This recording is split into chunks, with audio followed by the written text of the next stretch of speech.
एक बार की बात है, एक जंगल में एक खरगोश रहता था, जो बहुत ही चालाक था। जंगल में बहुत से जानवर रहते थे। उसी जंगल में एक खूंखार शेर भी रहता था, जो सभी जानवरों को अपना शिकार बनाकर भोजन करता था। जैसे ही शेर जंगल में दहाड़ता था, तो सभी जानवर उसके डर से छुप जाते थे।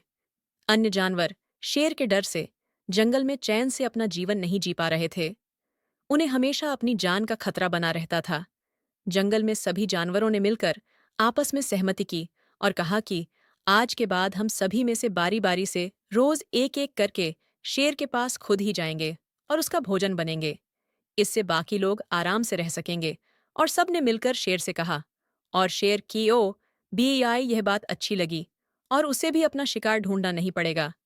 इसके बाद ऐसे ही जंगल में चलता रहा और रोज एक जानवर शेर के पास जाता और शेर उसे अपना शिकार बनाता था। कुछ दिन बाद खरगोश की बारी आती है और वह दुखी होते हुए जाने लगा। तभी जाते जाते रास्ते में उसे एक कुआं दिखाई दिया।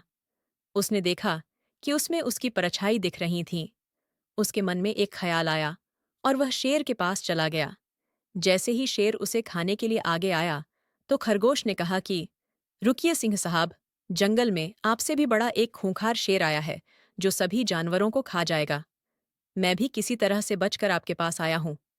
शेर बहुत ही घमंडी था। उसे बहुत गुस्सा आया और कहा कि मुझसे बड़ा इस जंगल में कोई नहीं है। तो फिर उसकी हिम्मत कैसे हुई मुझे टक्कर देने की? चालाक खरगोश ने कहा, चलिए मैं दिखाता हूं आपको। और शेर उसके साथ चल दिया। खरगोश उस कुआं के पास ले गया। शेर जब देखा, तो उसकी परछाई उसमें दिखाई दे रही थी। मूर्ख शेर ने सोचा कि सच में कोई है जो सभी जानवरों को खा जाएगा, और वह उसे मारने के लिए कुएं में कूद गया और शेर उसमें फंस गए। और खरगोश खुशी खुशी वापस आ गया और सभी जानवरों को पूरी बात बताई और सभी बहुत खुश हुए। इस प्रकार खरगोश की चालाकी से जानवरों की जान बच गई।